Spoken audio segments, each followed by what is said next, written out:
Today we have a tech expert to talk about cyber attacks. How vulnerable are you?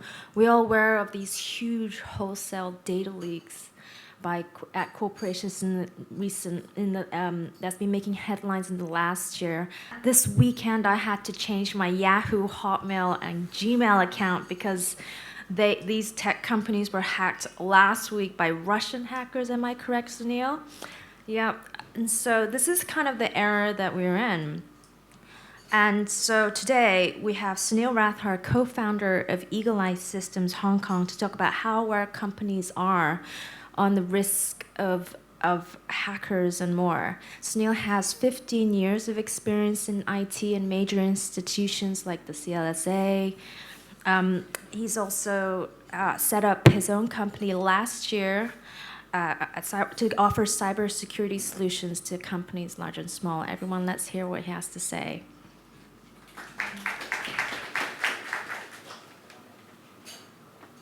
Thank you, everyone. My name's Sunil, and I represent a company called Eagle Eye Systems, and I'm here to talk to you about cyber attacks and how vulnerable we are in Hong Kong and Asia in general. Right, I've come up with an agenda for today.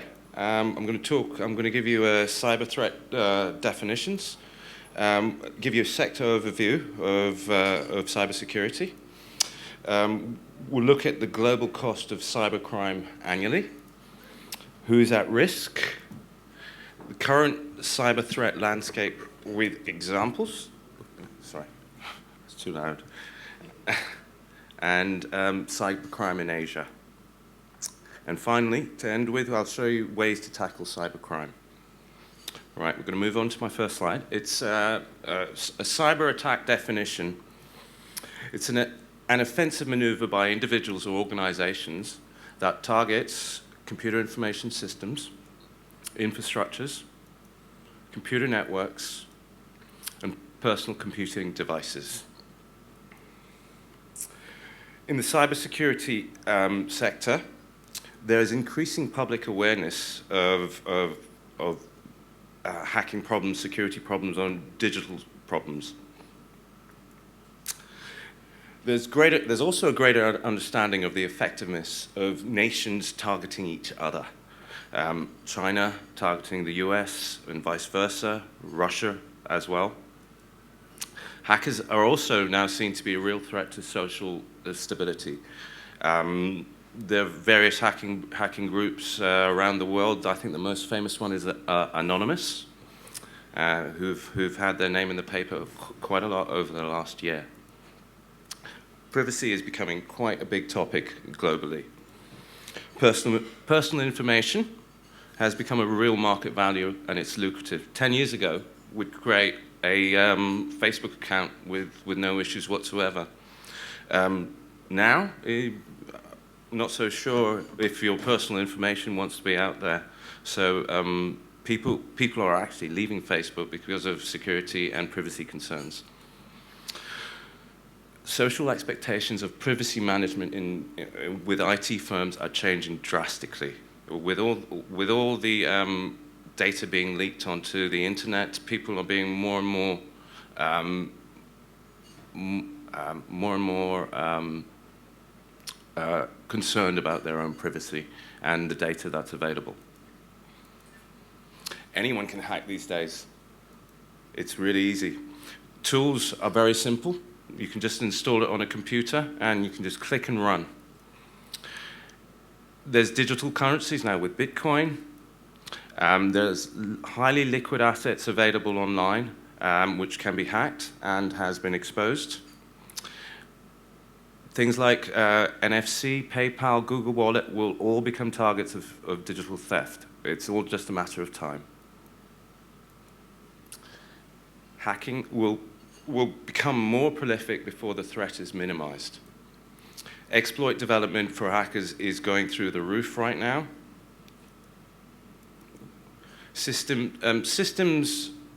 Organizational systems are becoming more complex, decentralized, and distributed. People can connect to their networks with mobile phones, laptops, tablets.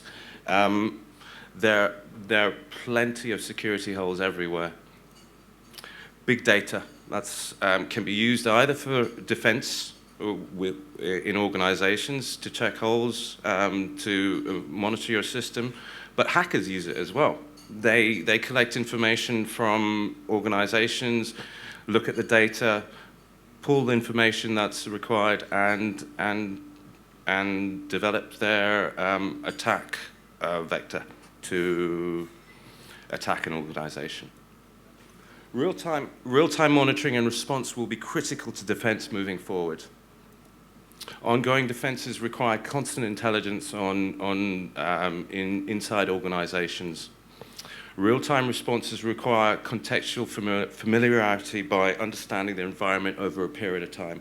What this means is basically, take for instance at lunchtime, everyone goes, everyone gets their lunch, sits at their desk and watches YouTube.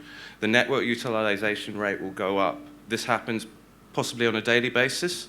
And over a period of time, you can see the baseline of your network. If there's anything out of the ordinary, it can be flagged quite simply, but you have to have a baseline of your network before you understand if there's going to be any attacks. The average time it takes an organization to realize they've been hacked is 205 days right now, and that's with no monitoring at all. Okay, the global loss due to cybercrime in the last year was 445 billion US. That's roughly 1% of global income. I thought I'd make a comparison with the global drugs trade. The only figure I could find was in 2003, and it's comparable to cybercrime these days. Who are the potential victims of cybercrime? It's quite easy, everyone.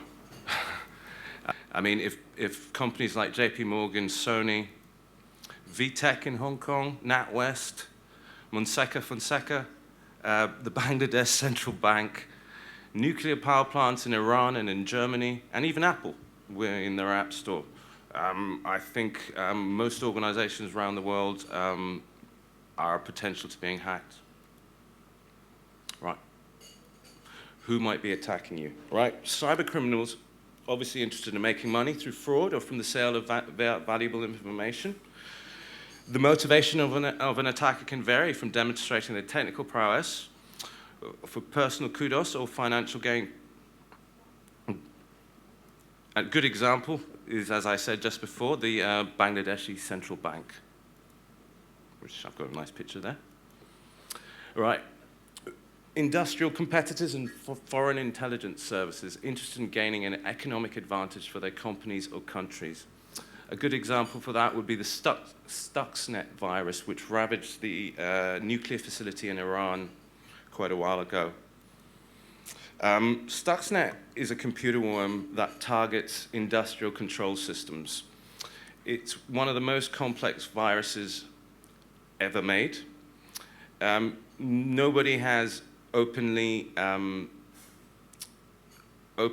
admitted to creating the virus, but it's a well-known fact that it was a collaboration between Israeli and American governments targeting Iran's nuclear facilities. Okay, hackers find hacking enjoyable. They do it for kudos amongst their own friends. A good example would be the Hillary Clinton email server hack.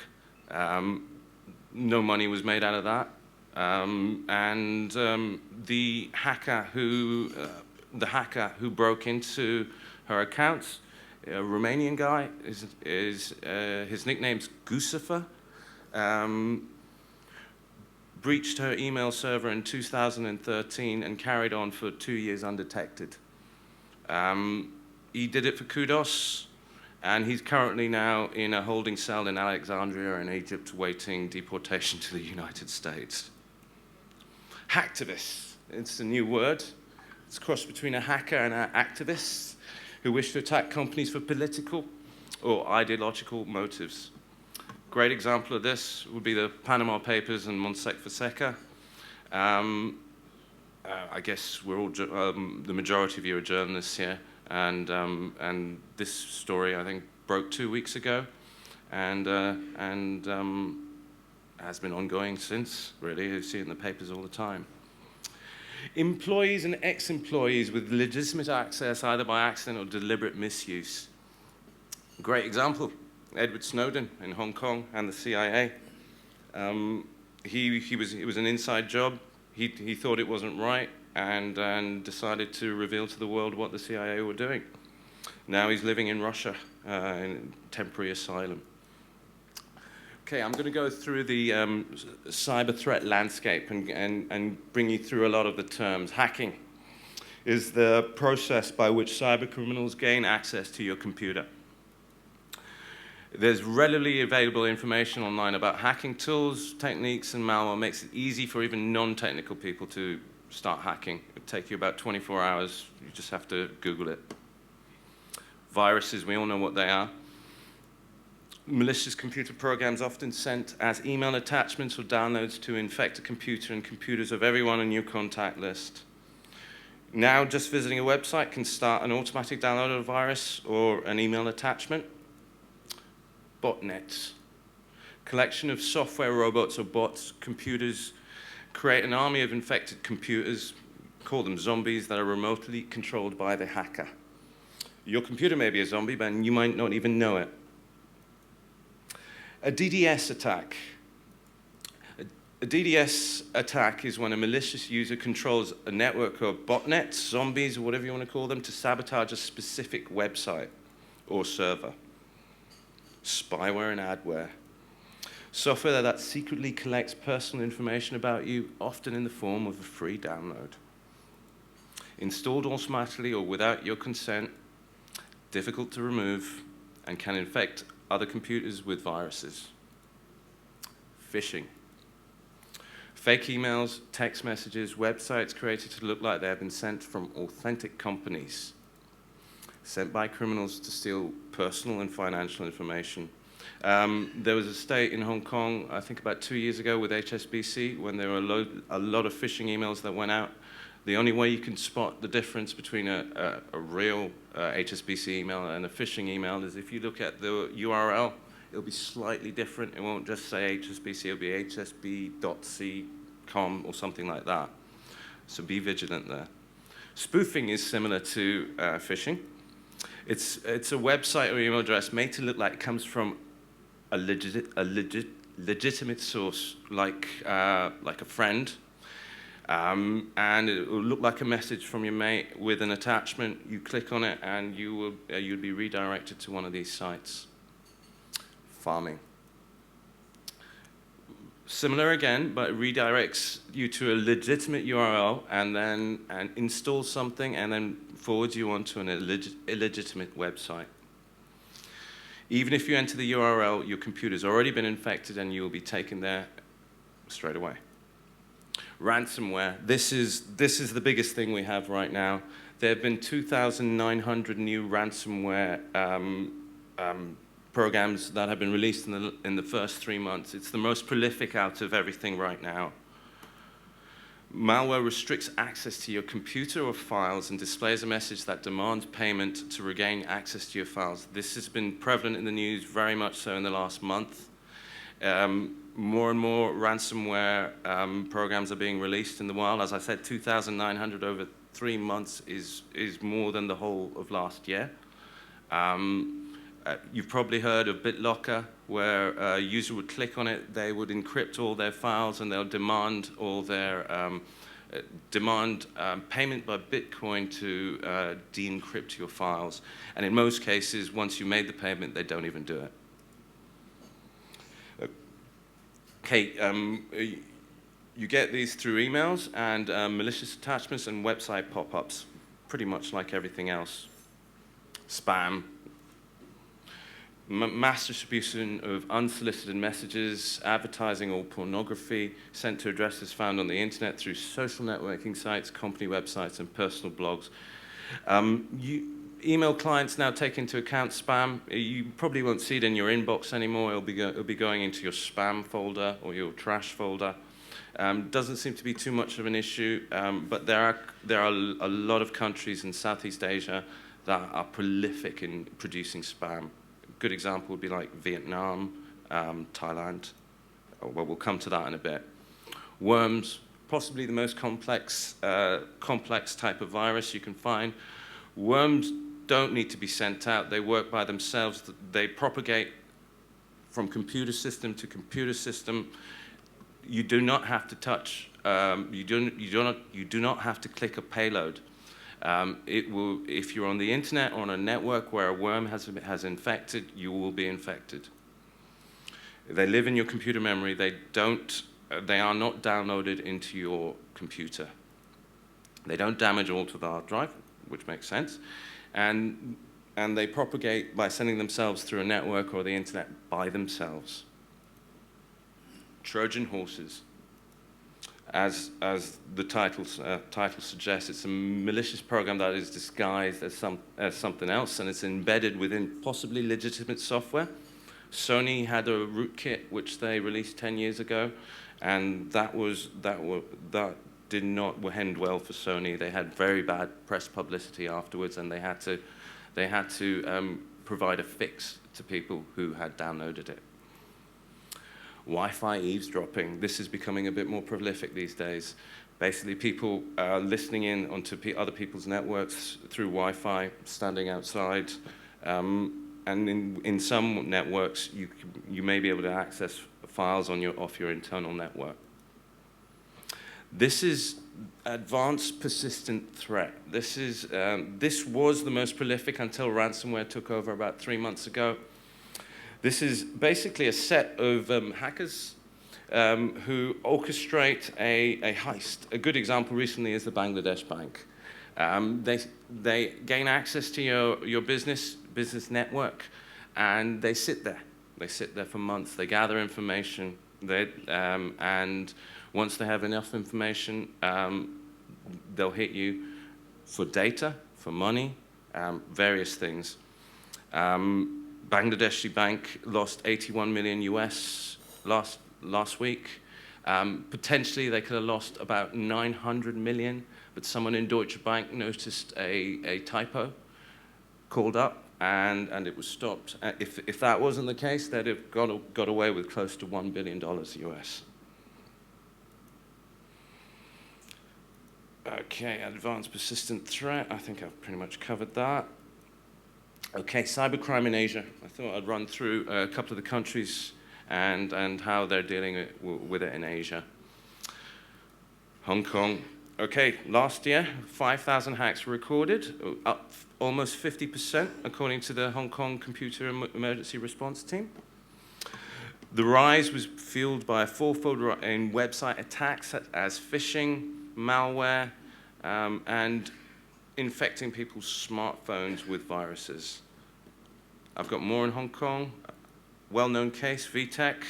Hong Kong-based toy maker VTech reeled from a massive hack that exposed personal data of millions of parents, children, including their names, home address, and even pictures and chat logs.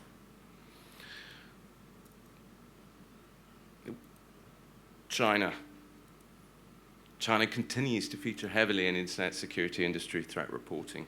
Half of EU member state investigations found criminal infrastructures or hackers were all located in China. Some sources identify China as a source of over 30% of global network attacks.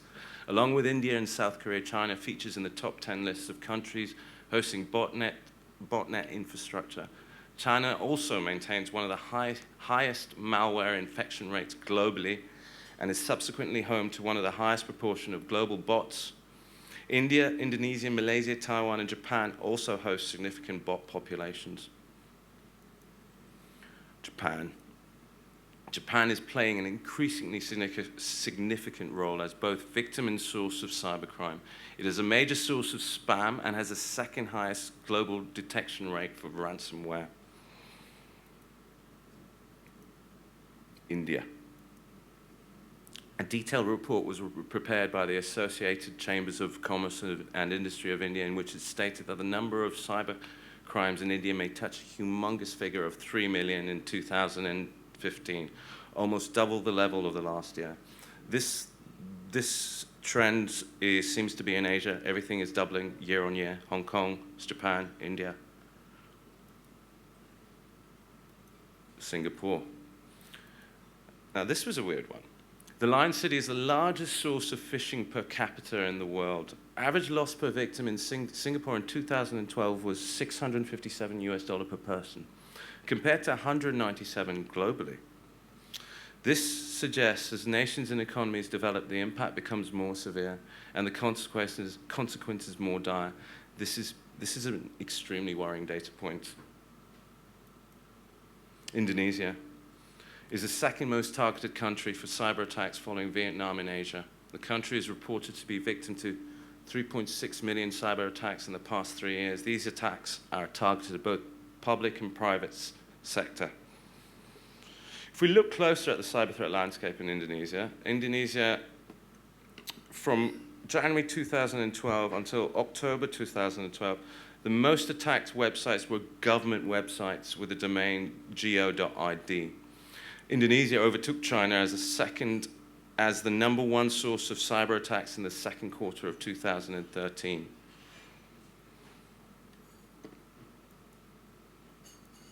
Philippines. In 2014, the country ranked 9th among Asia-Pacific countries when it comes to cybersecurity readiness. 17% of Filipinos' user systems are already infected with malicious programs or malware used by cybercriminals. China also features again as a top jurisdiction within Asia for hosting phishing domains, along with Hong Kong. Although they are not noted for hosting phishing domains, the country code top-level domains for both Thailand, Pakistan, and Indonesia are commonly used for phishing. Vietnam. Vietnam is the top source of spam in Asia, followed by China and then India. Microsoft's Security Intelligence Report was released showing that almost 50% of 100,000 computers in Vietnam were infected with malicious code. That's half. Asia-Pacific in general. Asia-Pacific is also the region where the most single euro payments area members report losses arising from stolen credit card details. That's the whole of Asia. What to do? You need to review the security and defensibility of your organization across the following key areas: network and systems agility, attack surfaces, defensive elements and layers, identity management and control, intelligence and analysis, signal to noise, and incident response. I'll run through each one of these really quickly right now. Network and systems agility.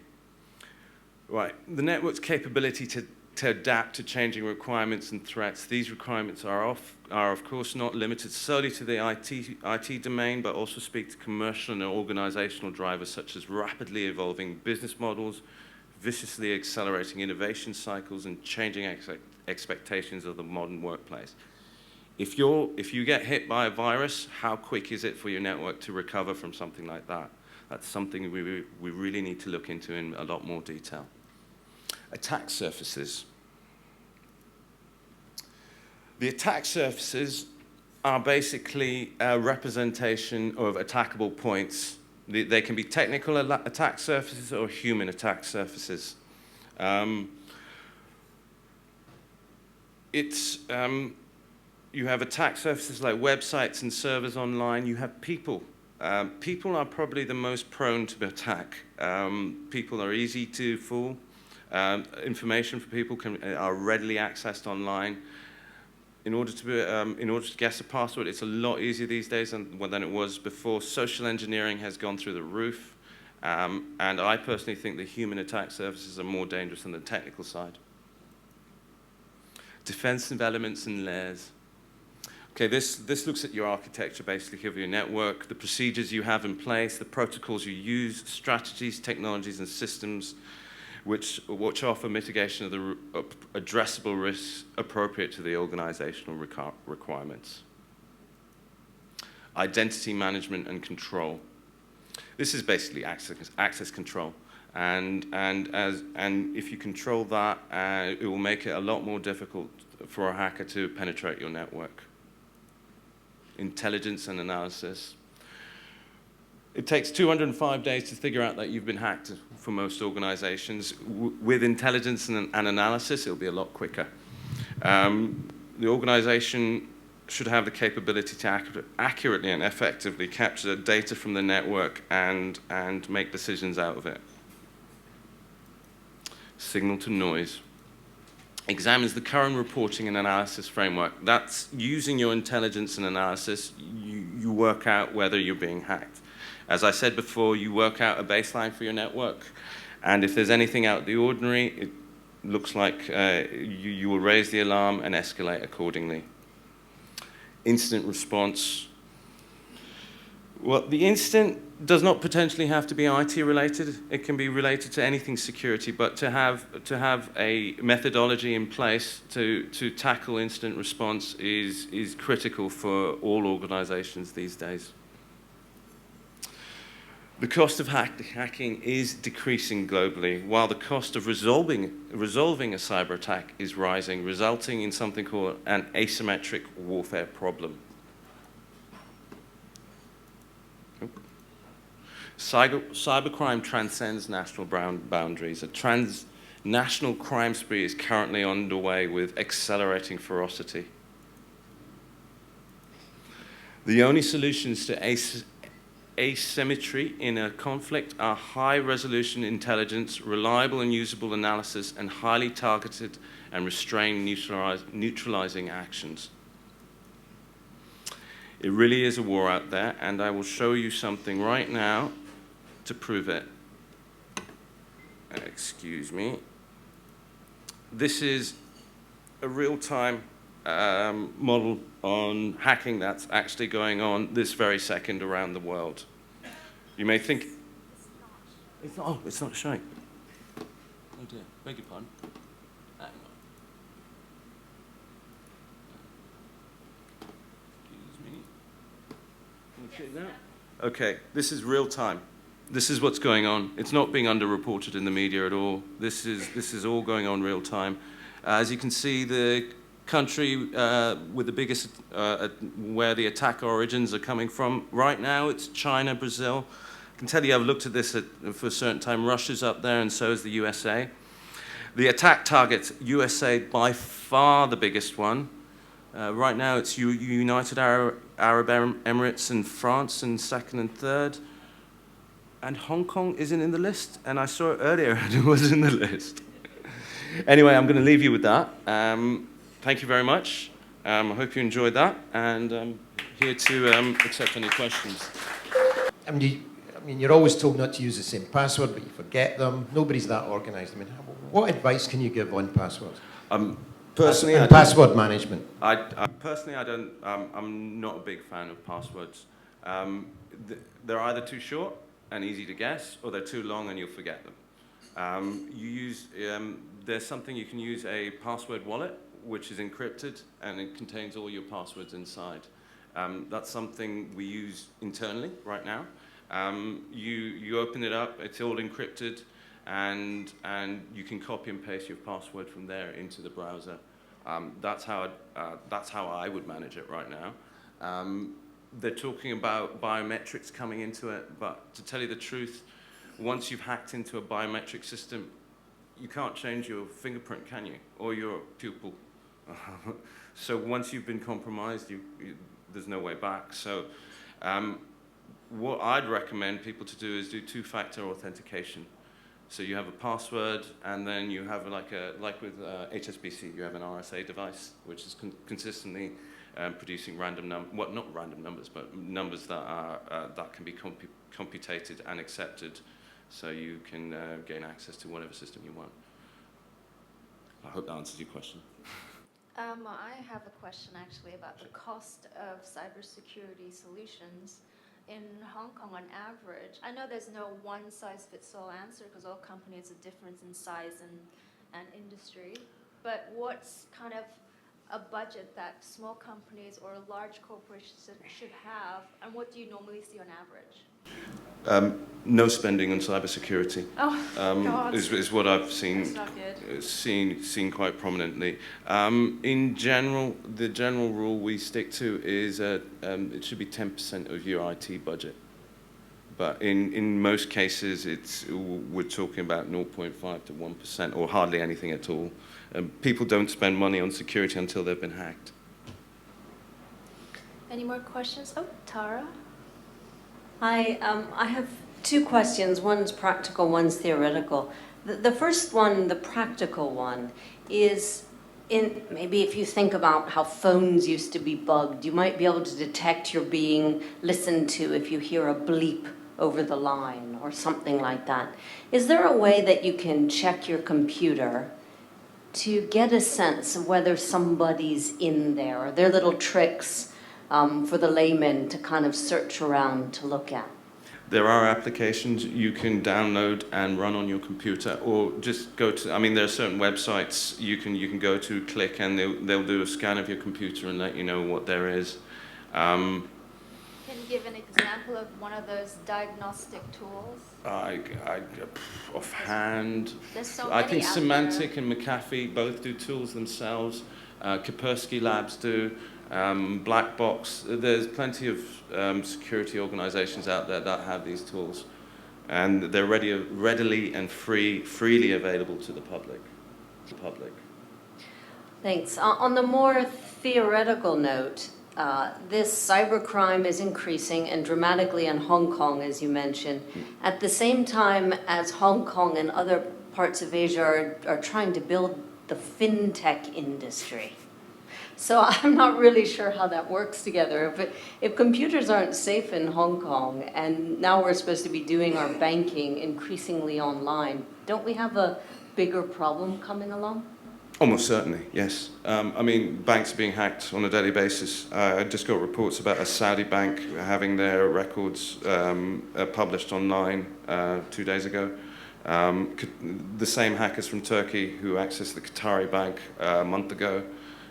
We've heard about the Bangladeshi bank, JP Morgan, NatWest, and they have huge security budget. Yet they've still been infiltrated and their data released to the public. It's just going to get worse. I don't know what to say anymore. Ooh, that's a bit worrying. Any more questions from the floor? To what extent do you think that operating system providers should be taking more responsibility just for the fundamentals of their networks, of their operating systems, i.e. Mac with OS X and Microsoft with Windows, considering these are the by far and away the primary operating systems. They don't even have, as far as I know, their own packaged in antivirus. I have to go and buy that from a third-party provider like Norton. Yep. Or to what extent should these guys actually be taking more of a lead in providing consumers of their product with more security? Okay. The Apple OS, iOS, is based on the Unix operating system, and you need to get root controlled in order to be able to access the system. In history, the Mac OS has not been used as prominently as the Microsoft operating system, so it hasn't really been the choice of operating system that hackers would go for. But in this day and age, it seems to have picked up quite a bit. The Microsoft operating system has been the target for many a year, and I agree that they do have their own antivirus software, Bitdefender, which they add to it right now, but it's useless. They do try, but they fail miserably. Once you've spent the money on the OS, they don't care what you do. Any more questions? Gentleman at the back. You should be worried every time you cross the border. Basically, once they check your computer, there will be spyware installed on it as soon as you go into the country. Your phones will be hacked. You're behind the Great Firewall. Our advice will be to bring a fully wiped computer, fully wiped phone, use it while you're there, and have it all reformatted once you come back. The Chinese government the Chinese military has various groups of hackers based around Shenzhen and Shanghai. Everybody knows about it. EU, the States. You can look at, if you look at this, most of the attacks are coming from China. the majority of the attacks. And China always seems to be the top of the attack of origins every time I look at this. It's a two-pronged question. One is about fintech was mentioned, obviously. So what action would you like the government to take in this field of cybersecurity in terms of legislation? Because it seems that governments around the world are slow to act. And my other question would be, again, legislation. At the moment, it seems to be only the financial industry sector that is taking cybersecurity seriously because they have to, for compliance reasons and regulation, to basically appease their stakeholders. What about the other sectors out there? What are they doing? Yeah, let's leave it at The finance and fintech, I actually sit in the fintech section in Cyberport, so I sit next to a lot of these people, and the projects they're all involved in do not have an element of security. And all IT projects these days should have an element of security involved, but that's extra money, and with a startup, they look at more productivity than security. That's where all their money goes. As for legislation, Asia in general lags behind Europe and America. Hong Kong has no legislation for the financial institutions in town. The SEC only recommends certain actions, that you have a disaster recovery site, business contingency plan and everything. There is no legislation in place. As for other sectors, I mean, Asia consists of various different countries. Everyone speaks different languages. Everyone has different governments. Everyone comes from different angles. Whereas in the US, everyone speaks one language. Everyone can fall under one legislation.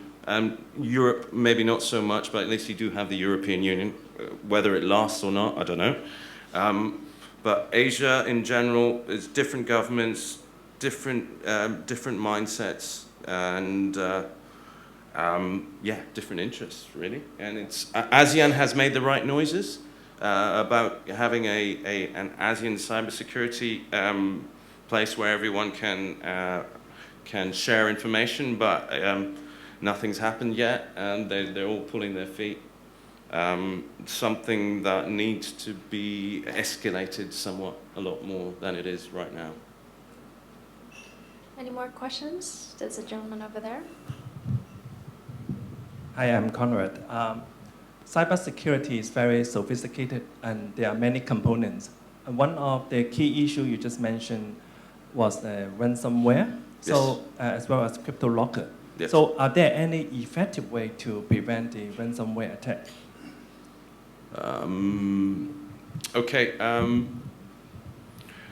The way you get ransomware these days, it's either an email attachment or you click on a malicious link. Once you've been infected, they use RSA encryption. There is no way of getting rid of it. The only thing I can recommend you to do is do constant backups. If you get infected by it, do not pay the ransom. You're funding these criminal organizations, and even if you do pay it, you might not even get your data back. How to avoid it? I think education comes into it a lot more. Security awareness. Not much is available to people right now, and it's something I think that really needs to kick off, especially in Asia-Pac, in countries like Vietnam, Philippines, Indonesia. Education is key. As you can see, the infection rates on their computers there are huge. The only thing I can offer is education and a vigilant IT department that has a business contingency plan in case you do get infected. Any more questions? Okay, then last one. I'm noticing in the real-time, the map there, majority of the attacks are heading to New York. Is there a reason, or? In the States in general. Oh, the States in general. The States in general, they're the biggest target. Right, oh, okay. They're the biggest target globally, and they're always at the top of the list. Germany's somehow overtaken, so somebody's going for Germany right now. But origin and targets, the United States and China are both prominently at the top of the list. All right. Oh, one more question from. You don't Eric? usually get a second go, but anyway. No, I just wanted to sort of ask, I mean, when you come across people who've had cyber attacks, individuals or companies, what are the most common things they did that they shouldn't have done, or things they didn't do to protect themselves? What are the most common things, apart from the lack of having an actual IT department dealing with cybersecurity? What are the most common mistakes people make? Clicking on silly links in your email. Common mistakes. Clicking on a silly website. Not installing a firewall on your network. That's